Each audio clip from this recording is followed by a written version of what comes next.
We're joined by, my name is Jennifer Cheuk. I'm the editor of Rat World magazine. I'll be chairing this panel. And we're joined here with Emma Ng from Satellites, Murdoch Stephens from, that was the correct name. I'm sorry. I've rehearsed this so much that I don't even know what I'm saying anymore. Murdoch Stephens from Lawrence and Gibson, and Damien Levi from Aotearoa Press and Bad Apple Gay.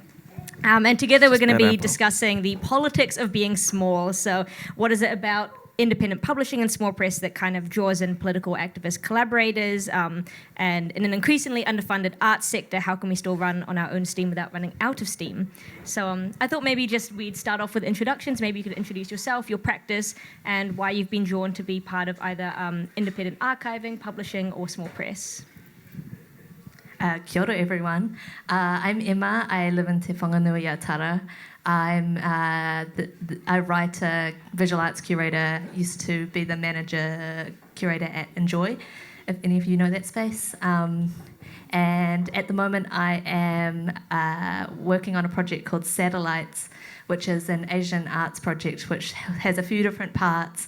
But basically the aim of it was to really address this kind of like lack of recorded history that lots of our artists face, and so a big part of it is an online archive project. So over the last year we've written hundreds of entries about artists, artworks, significant moments, and put those online along with bits and pieces from the artists. So we write those things in collaboration with the artists, and then we collect from them things like sketches, research notes, drawings, photos, whatever they want to give us. And alongside that, we have an online magazine. We do a bit of publishing, and we bring international artists here to spend time with artists as well. Kia ora koutou. My name is Murdoch Stephens. I am one of the editors at Lawrence and Gibson Publishing. I wanted to get involved in independent publishing. You know, I have like an origin story where I was on a bus in the US and I didn't know what I wanted to do with my life. And then I was listening to the song by Daniel Johnson talking about wanting to be a writer. And then I thought, I want to be a writer too. Which is not the worst. Or I want to be a noise musician. Yeah, and then... Put it close to your face. Okay. That's what she said. And then I wrote a book that no one else would publish. Not that I sent it to them, but it was a silly, weird book called On the Conditions and Possibilities of Helen Clark Taking Me as Her Young Lover. And it wasn't a book that should be published. Well, it was a good book, but yeah. So then I had to get involved in independent publishing, and I had to come up with the name of a publishing collective. Well, I had to pretend it wasn't just me, which it was to start with. So I called it Lawrence and Gibson, which fooled everyone. And then I called myself Richard Meros, which was sort of another thing. Yeah. And now it's actually a proper publishing collective with Brennan Yanalingam, Thomas and Slay, Tihima Baker are the sort of main contributors in the last couple of years. Kia ora. Nami o te pō, ko Damien tōku ingoa. Hei uri tēnei no te āti haunua pāparangi nā pui me nā te tuwharetoa hoki, no whakaoriori ahau, kei tāmaki makaurau tōku kāinga I nai nei. That's about it for te reo. Yeah, you know, that's the whole thing. Kia ora everyone, my name is Damien. My family comes from Wanganui, from Te Āti Haunua, Pāparangi, Iwi, and from Ngāpui and from Ngāti Tuwharetoa, but I grew up in Whakaoriori Masterton. Do not recommend. And now I live in Tamaki Makaurau in Auckland. My practice is arts facilitation. That's what I tell people because it's hard to tell people that, like, explain your arts jobs to people. Because I run a website called Bad Apple, which publishes, it's a literature and arts journal, I guess. Publishes work by queer people either from or either based in or from Aotearoa. And from that was born Aporo Press, the press that I say is a press, but it's just really just me publishing books. Is that what you meant when you said micro press? Yeah, well, micro press is like, wow, we published 2 books. One was last year and one was this year, and that's it. So it's like real, not much, eh? But if you want them, I have them for sale. One is a collection of queer poetry, and one is a comic by a trans Korean Tauiwi illustrator. So, but I digress. I also am one of the group programmers alongside Emma. Emma didn't mention for Verb Readers and Writers Festival 2024, which I also did last year. That was probably enough. Yeah. Yeah, no, that was perfect. Back to Jen. Yeah. I think Murdoch probably already answered this, but I'm really curious about, what led to Emma and Damien to begin the work that you do, and kind of was there a particular experience or a moment that informed the creation of Satellites or Bad Apple or Aporo Press? You can also answer any more if you have extra stuff to say. With Satellites, I work on it with Rosebell Tan, who lives in Auckland, and we've known each other for 10 years, and I've been working about as long, and I think when you start reaching a point where you have been working for 10 years, you just start to see patterns and things like that, and it's kind of like all this stuff anecdotally, and then you have to figure out a way to make it seem real or like worthy of funding. So this is the story of what happened, is I think I've worked with a lot of artists, and I've seen a lot of artists come through, and I had this experience too. You kind of like become interested in what are the things that Asian artists are making in Aotearoa? What questions are they asking? What are the ways they're thinking about how they belong? All those things.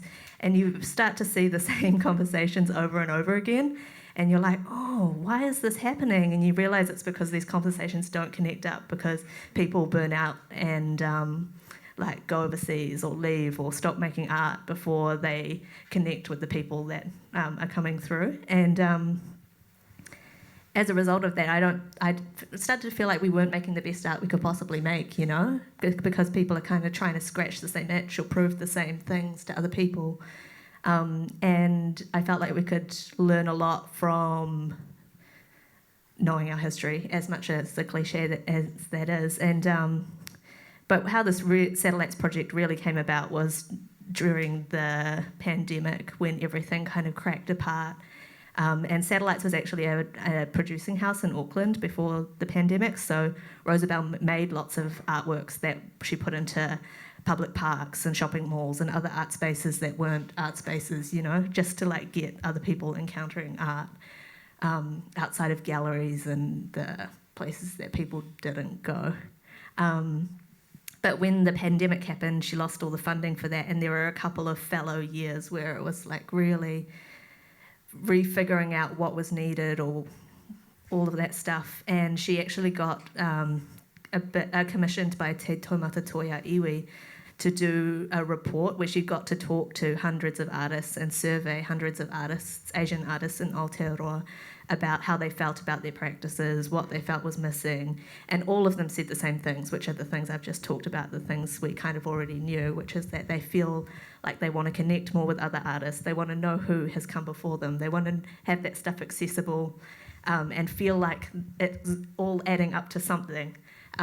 And so she did that report, and that was kind of like a magic thing, and that then it was like, oh, because you've written it down, it's a real problem. And that's how Satellites came about. Is the next part was someone put in the Ministry for Culture and Heritage after COVID had a huge amount of money to give away, and they gave it away to all sorts of things, and some of those things were quite different from the kinds of things that had been getting funded through Creative New Zealand up till then. And so I think there's a few different interesting projects, and Satellites is lucky enough to be one of them, that have come out of that period.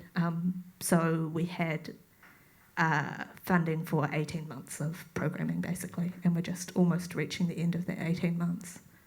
Cool. Thank you. What about you, Damien? So, I mean, Apple Press was born from Bad Apple, so I'll start with Bad Apple, which was created in response to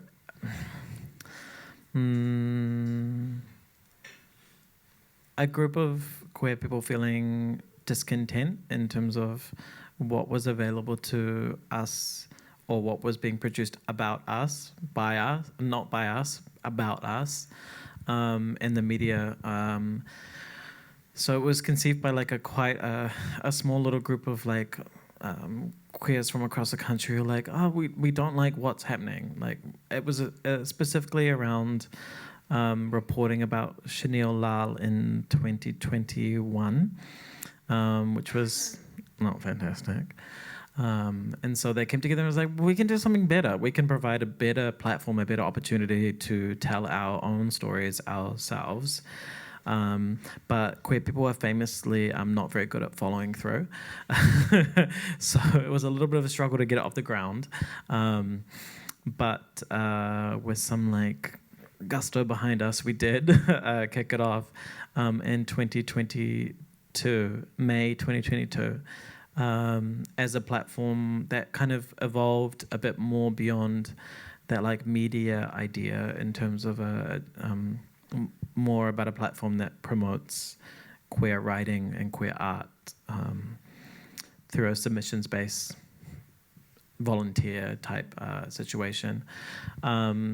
And then from that, like with a bit of momentum through publishing, through submissions and asking people to write stuff to publish for us, in October of 2022, we got funding from CLNZ, Copyright Licensing New Zealand, to produce a collection of work, which became Spoiled Fruit, Queer Poetry from Aotearoa.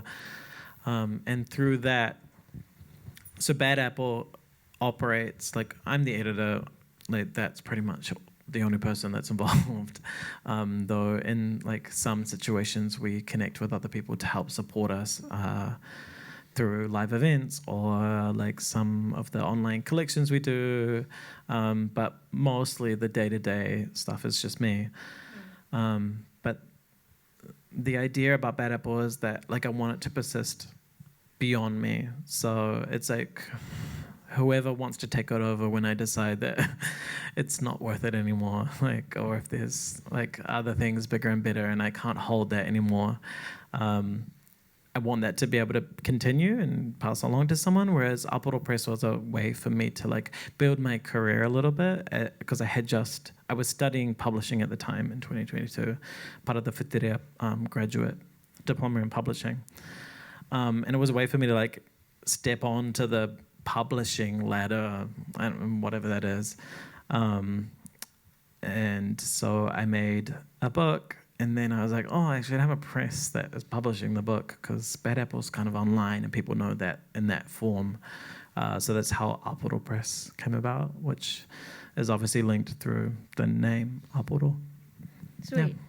Yeah. I love hearing the kind of similarities and differences in the core seed of what led to these platforms. And I think what connects these different platforms together, whether they're print publications or online archives, is the dissemination of information, and particularly information that isn't readily available or accessible or often showcased. And I'm kind of curious, how do you see distribution and circulation in relation to your work? And was this an important consideration when you were working on your projects or starting them? Should we give Murdoch a go? Emma and I just talked for ages. I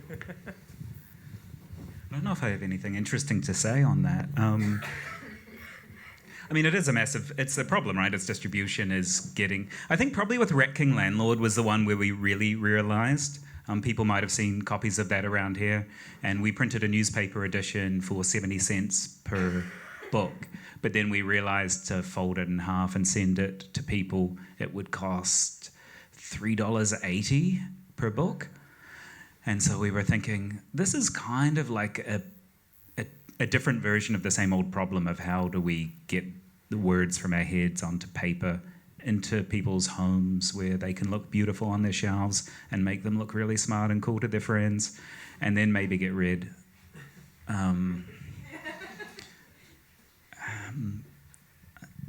So I guess I feel like distribution is part of the...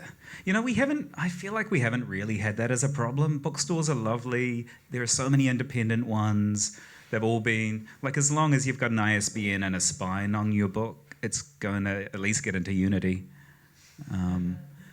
Or maybe I haven't aimed my sights high enough. Like, Whitcoulls are kind of the enemy that of... frontier, hey?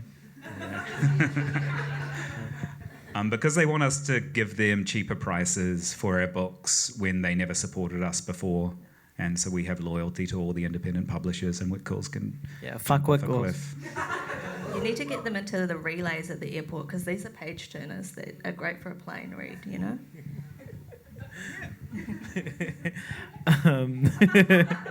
Fuck relay. No.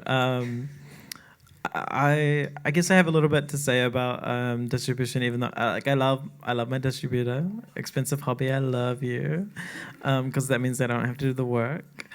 I just have to try and convince some people to stock it. But so I published a comic, an adult comic, in May of this year, which nobody really wants to sell. So it's really hard to get that into stores for I don't know why. It's really good. But yeah, encountering that as an issue after having a really quite successful time with Spoiled Fruit. But Spoiled Fruit, the first book that we published, we launched it in Verb and we had quite good media attention around it, and then this comic nobody's really interested in talking about it, but it's also unfortunately timed with funding changes and stuff. Some people just don't have money to pay people to write about it.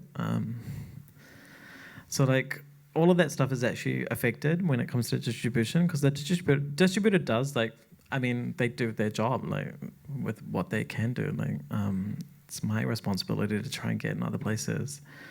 But you have to know who to contact and how to contact them and how to sell it, and that can be quite difficult if you're not on the ground, going to bookstores and be this is a book that I just published. Can you please put it in your shop? And then did you self-publish it? It's technically, yeah, it's independent. Yeah, it's just a little bit messy in terms of converting people, I guess, even though a lot of independents here, like Murdoch said, really supportive in this country at least. Emma, do you have any thoughts in terms of the way that a digital platform like Satellites has disseminated information in a very different way, or why you've chosen to do it solely maybe in a digital format and having even the magazine digitally as well? Yeah, lots of the stuff that we put into the online archive still exists in archives around, physical archives around the country, and also stays with the artists. So we felt like that was a good compromise, and that things can stay with their makers, but also be kind of accessible in some way online. So I guess it's thinking about distribution in a slightly different way, and that for me, it's kind of about breaking some of the stuff out of the files it's held in, in the process of researching, I went along to some of the artist files that are held at the museum and places like that, other libraries, and got told that I shouldn't really be some of them the librarians were supportive, and some of them were you can't put this online, right? But I think the payoff is worth putting it online. So I kind of see myself as breaking some of the stuff out of the jails that it's held in, and making it a bit more accessible that way.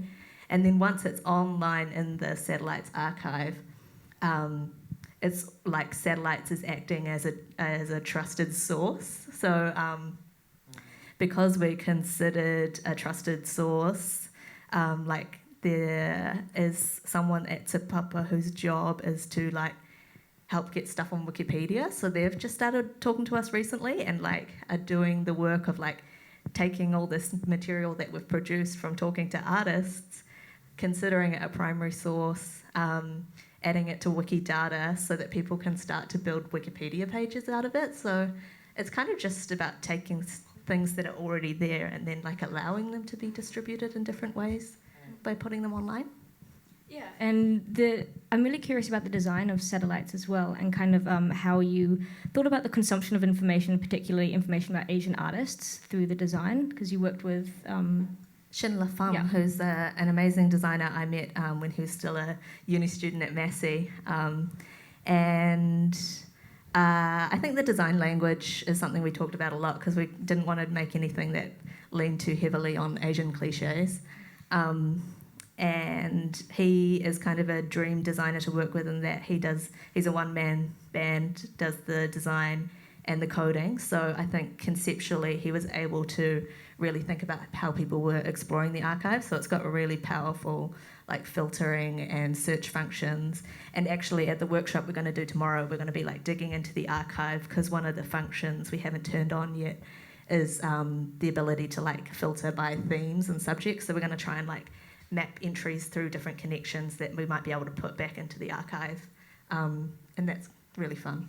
You know, connections like people who are making work in response to the sinking of the SS Ventnor, or artists who were born in the year of the monkey, or, you know, any sort of connection. You can look up Jen. She's in the archive.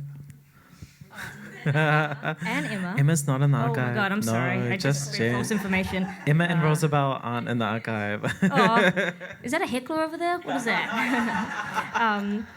And kind of a question for everyone. Do you perceive your work to actually be filling a gap? Do you think it's possible to ever fill a gap? And what do you kind of hope or feel your output is adding to this ecosystem of information or publishing?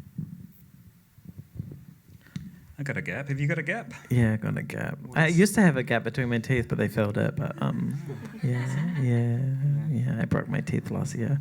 No, definitely. You can go first with your gap. Okay. I was chatting about this today at the... it's sort of hard to know if there's a gap or if you have a gap, because like a gap is an absence, right? And how do you know that it exists? Like who sort of surveys their lives for absences? And I was chatting today when we were selling books before, and I think like the absence would be like my life would be boring if I just worked and did whatever I do at home, like have a weekend. So the absence would be like, it's not an industry thing. I don't care about the industry. It's not a big deal. It's like we're a collective, right? We work together, and we've been working together for 19 years to put books out. So the gap it fills is just the gap in my life of like the sort of love and support of my fellow cooperative members. I mean, also it's fun to come to things like this, but yeah. So what I was trying to do there was like a heartwarming moment. You achieved it? Woo! I have an industry gap. I have a proper gap. This feels so dirty right now. I feel like the word gap has just been changed for right now. Well, I guess I mean, Bad Apple was created to try and fill a gap, right? Like, we felt that there wasn't a platform or a space to hold takatapui and queer stories, like, and poems and non-fiction essays and weird art. So that, I mean, there's that, but also like born out of that then evolved into, I think, trying to fill. I don't think you can fill. You can help contribute to creating work that connects with people in a way that maybe hasn't been done before. So for Matariki this year, we started publishing a collection called Future Ancestors, which specifically aimed to engage queer Takatapui, Māori and Pacifica, which is like that really felt like a space where in online format at least, there wasn't a lot of centralized writing about. And we, like, I was lucky to get funding from Burnett Foundation Aotearoa to commission some writing for that long form writing, because people don't get enough money to write shit, like especially long form, especially in this context, like writing about what it means to. So the provocation behind that kaupapa was, what kind of ancestor do you want to be? Which is a little bit born out of a hot take that I have, which I'm like scared to talk about. So we're on like a politics panel. So yeah, I guess. I mean, I grew up in Te Ao Pākehā, so like, I'm sorry, but a lot of my experience of Te Ao Māori and the way that I did experience it felt like a lot of conversations of not just elders, which I respect and like I appreciate, but also those kaumatoa in a reverence almost. And as I grew up, I was feeling more of a focus towards descendants, like who is coming after me, especially like as climate change has evolved and international conflicts, genocides, we might say. I'm very concerned about like, what are we providing? What are we contributing? What are we giving to those who are coming after us? And that's what that collection was born from. And so I feel like it's accessing something that maybe hasn't existed, at least in that form, before. I don't know. I rambled a bit. Hey. No, that was really, really helpful, and I think there's this really obvious embodiment of kind of a suspicion of the state that happens in a lot of your work, including like state-like entities, including universities or academic spaces, scholarly spaces as well. And I'm really interested in how independent publishing or archival practices provide a place for you to challenge these. Does that mean you've got a question? Or? No, just Francis is taking photos. Oh. I thought you meant you had two questions. I thought, oh my gosh. No, I'll save those for later. How does it provide a place for you to challenge these suspicions or institutions and our feelings about them? I had been working at the museum at Te Papa for 5 years before I started working on Satellite, and it's been so refreshing to just like have some time away from that institutional space. And the decision-making process for the archive is me and Roosevelt, and like we've talked about today, working with a friend is just a really nourishing, great thing. And you can just work on your gut instinct, lean into whatever you want to do. And I feel like we've built we felt nervous about using the word archive at first, because we were like real archivists are going to be quite angry about this, say this isn't a real archive. And in many ways that's true. It's a bit of a folly to make an archive when you've got funding for 18 months and you don't know how you're going to sustain it after that. But we've just embraced it and leaned into doing it the way we want to do it. And I think, when, like we were talking about before with the design language, it's very non-institutional, and I think that's the way we've gone about it. I guess my suspicion of the state is like a, Is that a who? Yeah. All right. Free book for you. Vamping, vamping, vamping, vamping, vamping, vamping, vamping. My suspicion of the state is like, it's a power thing. I mean, we love Creative New Zealand, but they do want something from us.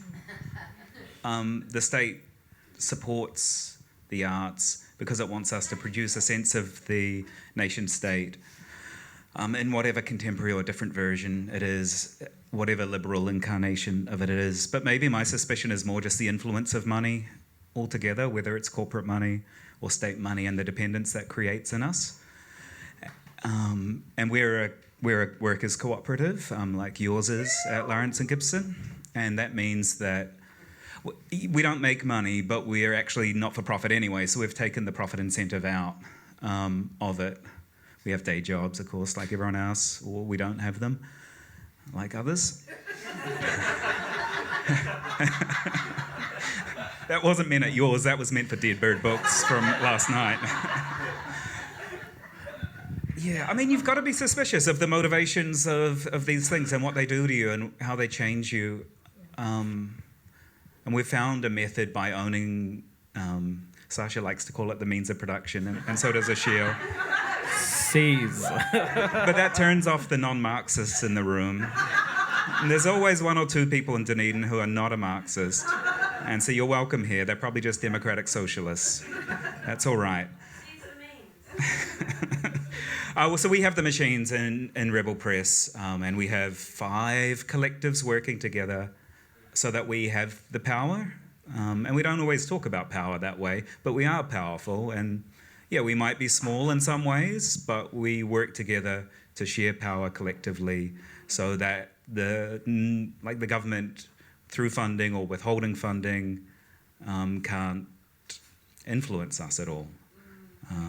So that makes us powerful, and it means we don't need them. We still apply for their money, but we can also shrug when we don't get it. I've never had government money. That's a lie. I'm on wins. Thank you. Accommodation supplement.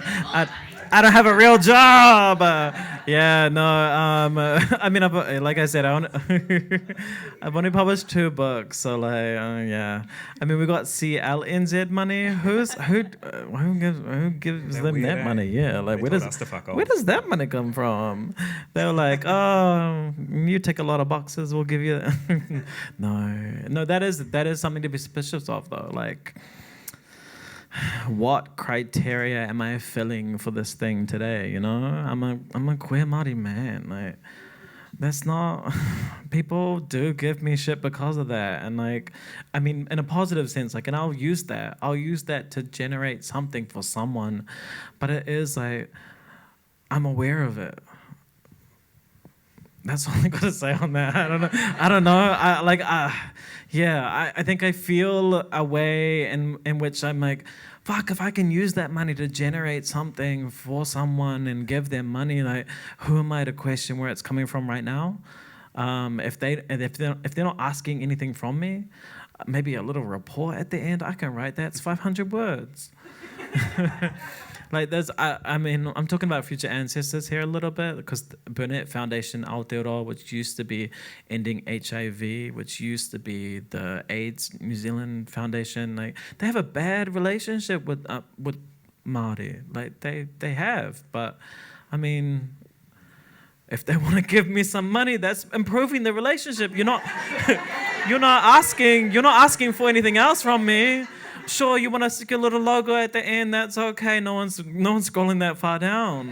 On the website at least, you know? Like, and I get to pay these contributors $400 to write an essay. That's mean for me and for them. So at this moment, like, I'm not, I'm suspicious of what they want from me eventually, you know? Oh, thank you. Thank you. Can I have slow down with your hair? You want to change it? You want to swap it out? Can I swap it? You want the Rat King landlord? No, I have a copy of that. Can I have slow down, please? Yeah. I don't have that one. My friend, this is not how it works.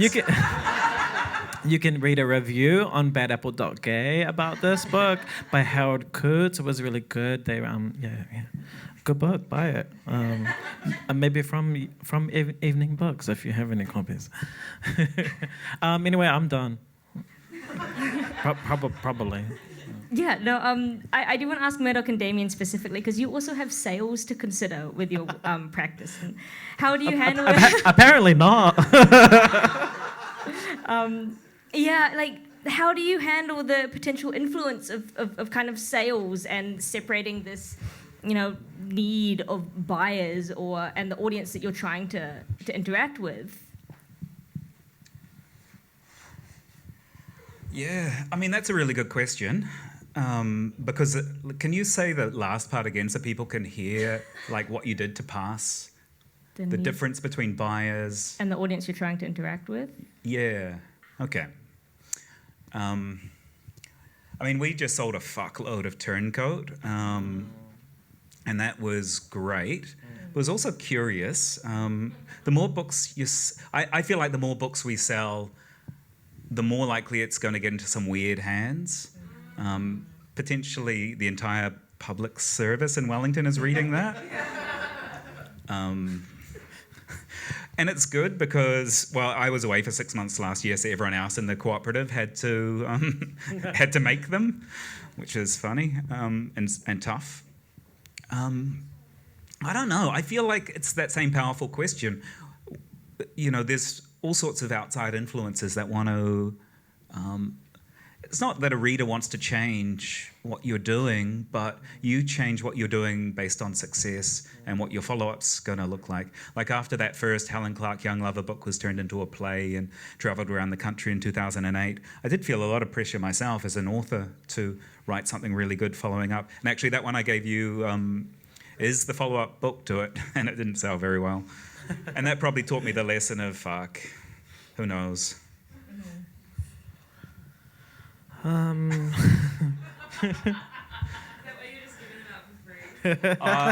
one's got a That sticker copy, stain yeah. on the back. Some shitty retailers use... Actually, no, we didn't laminate the covers in the old days, and then the stickers make a mess. I don't understand why it didn't sell, but the title is, by the way, everyone privatising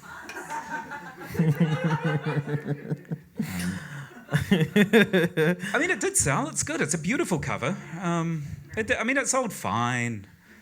Helene Prattley turned that into a play as well. Did anyone see Helene? Has anyone seen any other plays of that? Yep. All right, you get a book.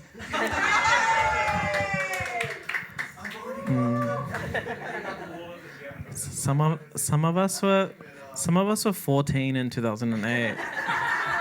Yeah, that's a good one, eh? Some of us were That's a 4. good one, eh? Shut up, Jen. What am I answering? Reader bias versus. Yeah, just kind of interested in how sales or you influence, or how do you navigate that influence or the kind of prickliness of that tension?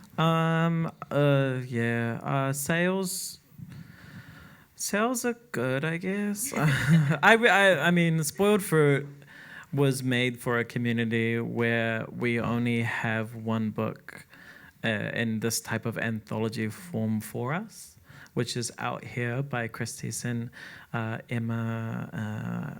Yes, people know. So this is, as far as I'm aware, the second collection ever in Aotearoa of mixed queer writing. Chris told me that there was like a gay man or a single expression of a queer identity before, but that was made to engage that community, and it did that job. And like I whatever comes from the sales of that helps us to produce another book. And it did. It helped us pay for the printing of Marrow and Other Stories by Sloane Hong, which is a comic. Sloane did all the design for Bad Apple and has really been working in New Zealand for a long time, illustrating and writing comics. And comics are such an underappreciated, undervalued, underrepresented art form in this country. Fucking what was the last adult comic that you read from New Zealand? Like printed, What do you mean by adult? Like not ero manga, no. Because who's printing that? Because maybe that I should do that next. I thought that's what you were talking about. No. I mean, how would you phrase that? I thought that's why you were saying it's hard to get into bookshops. No, it's for adults. It's not R18. Though there's a little bit of body horror in it. So you haven't written a porno? No, though I wish I had. Yeah, I think the horny. fancy academic term they keep saying now is visual narrative. That's the adult a version graphic of comics. novel. Yeah, graphic novel. Yeah. It's not a graphic novel though. I can It's vouch that Marrow comics. is really, really great, and you should definitely buy it though. It's $35. Yeah. I Totally have worth the copies. price. You're not giving them away? No, because I want to make Sassy. another book after. No, Sloan gets a 50% of the profit to that. So like that's another thing. Like I'm not in it to make money. Like so, I used to work at Penguin Random House New Zealand, and the percentage well, probably shouldn't. I'm not going to tell you what it is. It's lower than 50%.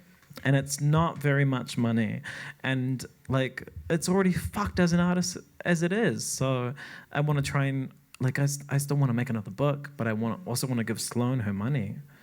Like she deserves to get paid for the work. Like we all deserve to get paid for making art. I think also just bouncing off what you were saying about this question of like success and maybe legitimizing work. I feel like a lot of DIY platforms sometimes go through this often uncomfortable transitionary period where they're kind of no longer 100% DIY, but also no longer 100% professional output either. And how have you kind of navigated this space? And did you find it an uncomfortable one? How do you feel like it's possible to retain the spirit of being small press or independent when you're moving into more of a legitimized space? What is legit? Yeah. I feel like I've definitely observed this. I think with satellites, it's not so much of an issue. I feel like we feel independent, and we work with people like Jen who, research and write for us. And but I have seen this happen when I was working at Enjoy. I think Enjoy had just been through that. Like it started as an artist-run space in 2000. It went through that process of like professionalizing, getting a board, all of those things, and there were real tensions that emerged through that. Like there are books in the Enjoy catalogue where previous artists who had been involved in the space drew the art zombie gallery girls that they felt like were running the gallery's original spirit into the ground. But I'm really interested in the like little mechanisms that allow spaces to make those transitions, or organizations to make those transitions. And I really want to know more about Task Force Green, is that what it was called?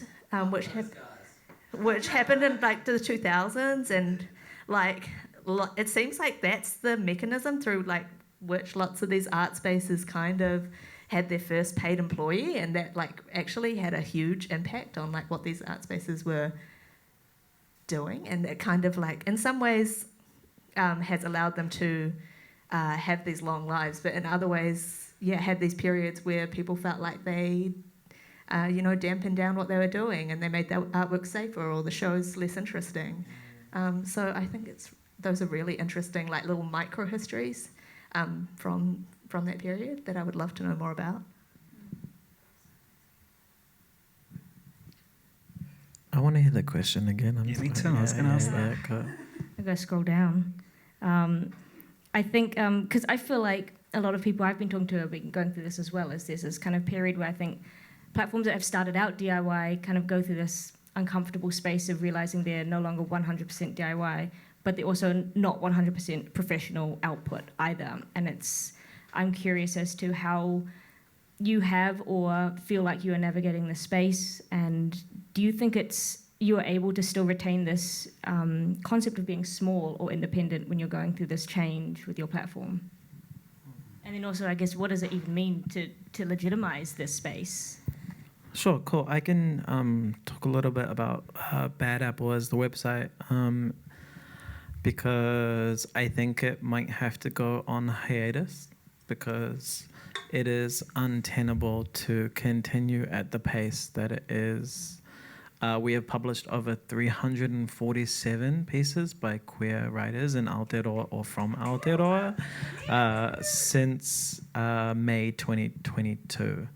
So that's only a year and a half, and I don't get paid a single dollar to do it, and I do it because I love it, but like I have to make money to survive. So like part of that is considering trying to get money from Creative New Zealand, because that's who has money. No, thank you. But they don't really have money. We're all feeling the effects of that change, that shift. Fuck the government, like fuck them.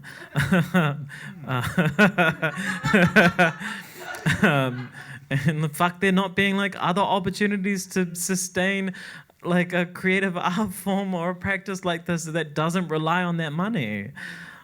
Like, so it feels yuck to go to CNZ and be like, can I have some money so I can keep editing this website, and then not like trying to separate the idea of like someone has to do the facilitation of the website, but everyone who contributed to it is not getting paid to do it.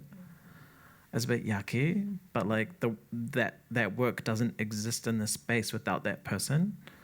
So if that person doesn't exist, that work doesn't exist. Like, you guys all know, I don't need to explain to you, but it still feels yuck, you know? And so like what does legitimizing in that space mean? Like, what does legitimizing through CNZ mean to me? It's like, do we have to change the kaupapa of this organization, which isn't like not formally recognized, like to kind of make sure that it continues to exist? Yeah, I think there's also this thing where you see the tangible positive effects with people around you and the people that you're interacting with and talking to, but then you have to quantify that in a way for a application or for funding or something, and it feels as though it's difficult to translate those things and to ask for money when you can't always find the right stats or the right evidence, but you can see that evidence and it's there. Yeah, well, we don't track stats of how many people are looking at the website, how many people are looking at each individual piece, because when we started, like, I mean, the queer community is very vulnerable. Like, there's many people in our community who are sex workers, like who don't want to have their information tracked online. So we made the decision not to keep those stats, not to track people's IPs. Like, it's, I mean, we have radical ideologists who are like engaging with the space. So that makes it really hard when you try and approach like funding, because they want to know how many people have been looking at this. Yeah. Murdoch, do you have any other thoughts to add? I don't know. I feel like I touched on it a lot already. We started really DIY, and then we bought the machines with the wider collectives over the years to make sure we stayed that way. And maybe we got professional when we printed sprigs at Wakefield because it was too big for the machines, or I didn't know how to fix the machines at the time. So I feel like I'm a professional in fixing the binder now and making sure, I mean, there's still some messes there, but the books don't fall apart anymore. So that's pretty good. Sometimes when I was thinking about this, I was thinking, well, like, some of the motivations and desires inside of us to be professional and to, like, okay, DIY might be something you do when you're a punk rock kid, and then you want to be professional because you just want, like, the drive is to be recognized, right? And there's, in a lot of us, and all of us, I'm sure, there's a desire to be recognized by our peers and by the Ockham Foundation and by Creative New Zealand. I'm serious on that. Like, you know, I'm a writer as well, so that drive to be, you know, it was great to get longlisted for my 2022 novel, Down from Upland. You know, yeah, okay, I can be a little punk bitch, but it feels good. I think, like, what I've learned in the last few years after some highs and lows is that, like, all that desire for recognition is kind of just a desire for those really basic human connections to other people. And we get that from the cooperative and the collective, and we get it from my love for Branovan and my love for Tom and for Tihema. And, you know, those kind of things are where you get a really similar recognition, and it's less of a sugar buzz, but it's still there. Yeah.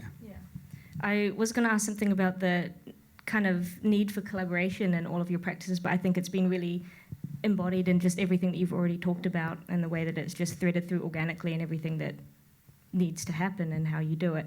And I think before we maybe open up for questions, the last thing I want to ask is, Damien, we're going to open up for questions. Can I ask you a question first? Me? Yeah. Okay.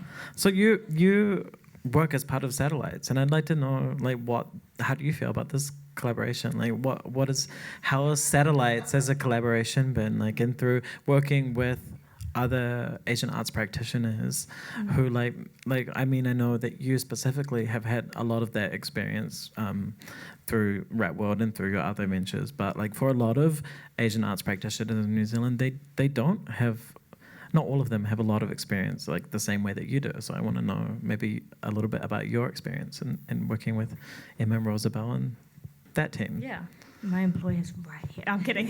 No, it's been so great, and I research the zines and comics as part of the Asian diaspora community. So I do read a lot of the adult comics, including Ant Sang has actually done some sort of strange adult comic at some point that I'm trying to search down. Yeah. Oh. Let's have that. Yeah. Yeah, let's find So, that one. I'm really looking for that. But I feel like this sentiment that a lot of these works are kind of being firsts constantly and being so just scratching that same itch, as you said, is really evident. And I'm really also involved in the Asian theatre community as well. And I kind of see the same questions and same stresses and same conversations happening over and over again. I think a lot of it is because we don't know where we stand here and where we stand as To'iwi as well, and our kind of positionality. And I think it's so important to be able to have conversations with the history of knowledge. And yeah, so much of it is inaccessible. And before I started this, I was kind of, didn't know where to find this info, and a lot of people don't. And so this is such a great way to centralize all of that, and that's what's really important. But my experience has been great. I kind of feel like I'm in a job interview right now. I don't have any money. I So. have Please a hire me, sort of Damien. funny anecdote about firsts on that, which is that the most surprising thing that happened when we were putting together the archive was one of our archivists was working on an entry about an artist collective recently formed that claimed to be putting on an exhibition that was like the first of its kind, like the first to represent a particular group. But the surprising thing was that it wasn't. The archivist was also working on an entry for another exhibition that made the same claim from the 90s. But the most surprising part was that one of the artists was in both exhibitions. But did I get to ask my final question? Or No, I interrupted you. Oh, no, that's okay. Yeah. But thank you. You're welcome. Do we just, what, final question is, I'm curious to kind of get a statement of what it means to be small or independent, and then what your kind of dreams are for the future for your platform. I've prepared something in advance. Also, by the way, in anticipating this, I was thinking of the topic which we're talking about, which is the politics of being small, and I was trying to find a really smart way to answer that. And I thought first I'd invert it and be like, well, what is the smallness of politics at the moment? And then I thought, nah, that's just too clever. So what I thought was, I'm not small, am I? I'm fucking huge. And that's how I used to feel when I was a Marxist. Because I was like, I became like a socialist here at the University of Otago, like years ago. And, I felt connected to the history of the working class, of people suffering under the oppression of the rich. But the smallest that I've ever felt actually came in 2014 when John Key got re-elected, and none of us thought he would because we're all awesome people. And I thought, shit, where are we living? And do my big sort of notions of what a socialist future would look like, how do they fit in the face of representative democracy voting against anything that I was half interested in? And that made me really feel small, and it made me feel really good that we were a collective of workers, because that is democratic, and it is a way for us as a group of people to sort of push back against the idiocy and the ignorance and the buying into media bullshit that we see a lot in the current state. So my future, if you don't mind, this was going to be for a book on the 20th anniversary of Lawrence and Gibson, but I thought we wouldn't actually publish it in the end. So my vision for the future of independent small press. Dear Provost and the hiring committee, I thank you for the opportunity to apply for the recently vacated role of editor-in-chief at Te Herenga Waka University Press. Please consider this cover letter and attached document as my application. I have not filled in the online form. I'll start with my 5-year vision. Year 1, soothe the horses. No one will lose their jobs. Apart from that person who edited the one book, got me to write a blurb for it and didn't use it. Year 2, verticalism and horizontalism. As you all know, THWP has been repeatedly shamed for running out of copies of books when we win an Occam. No more supply chain madness. We will bring the printing, binding, and guillotining of books in-house. Year 3, collectivization. All authors will be required to bind and distribute the first run of their books. They will then receive 50% of profits. They will warehouse the books in their bedrooms, office spaces, or writing dens. Year 4, a new book from Murdoch Stephens. Well, yes, the thing is that THWP has been collectivized, right? And that means the authors are now in control, and those in control are the authors. Year 5, profit and empire. In case you haven't been paying attention, wage costs have been reduced to a sole editor, me. There are no longer distribution costs, and production costs have been halved, albeit with an increase in botched copies, which we will farm off to the New Zealand listener, assuming it is still in operation in 2029. What do we do with the profits? ? Well, an extraordinary university council session will be called, seeking to appropriate the funds into the university, and is looking like they have the numbers until I announce a cunning plan to use the funds for a series of hostile takeovers for all other university presses. Based on their weak economic position, their cost to the even more anemic university that houses them, and the pure success of our 5 years of previous Occam domination. I attach my resume, your humble servant, Murdoch Stephens, PhD.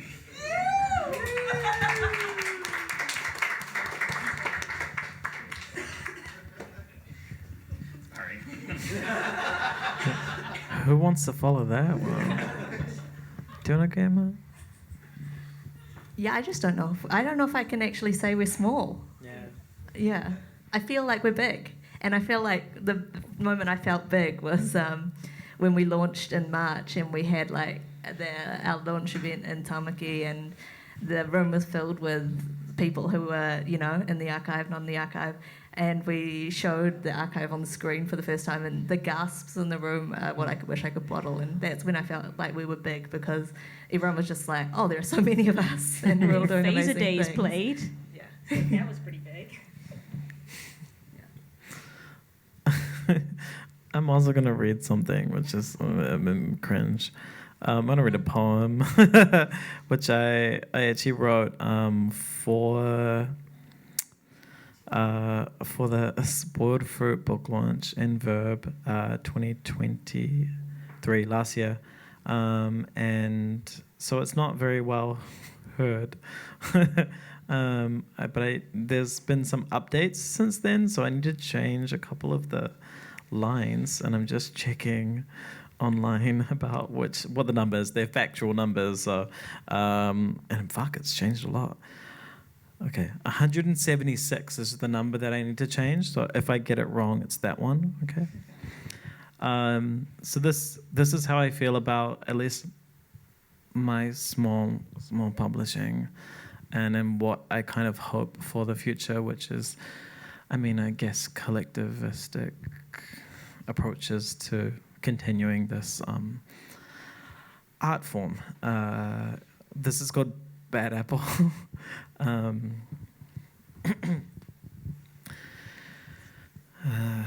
have to change the first line. What year is it? 2024. These roots are now 2 years deep, 176 strong and growing into spring. The winter was rough, so we huddled together, sowing seeds sick of a narrative watered down by public opinion on the weight of what we have to say, our right to live, to love and be loved. Like any good garden, we said, fuck it. If we want it done right, we have to do it ourselves. Sweeter in chorus, we became an orchard harmonized by the thought that we can tell our own stories, write our own yearning, reflect on our own mistakes, record our own histories, and uplift each other toward the sun. Now we have fallen from the tree, tumbled out from the shade, let time ferment our sugars, flesh caving in, rot metastasizing, then recycling, feeding the future, sowing more seeds. What else do bad apples become but spoiled fruit? Yeah. And just before we finish, I'd like to acknowledge that I haven't spoken much about publishing from a Te Ao Māori perspective. Even though, like, I guess inherently by being Māori, like, I some of that stuff is in that. But yeah, like I said, I grew up in Te Ao Pākehā, so some of the stuff is still decull and it's in process. So. All right, we'll probably leave it there for tonight, but I think everyone's going to stay around if you want to ask any more questions for people, and there's also books for sale, including the marrow, If you want to buy marrow a that we copy talked of about a lot. spoiled fruit or marrow, Yeah. I have them in a suitcase at the back, and I don't want to take them home to Auckland. So, All right, thank you so much for coming. It's so great.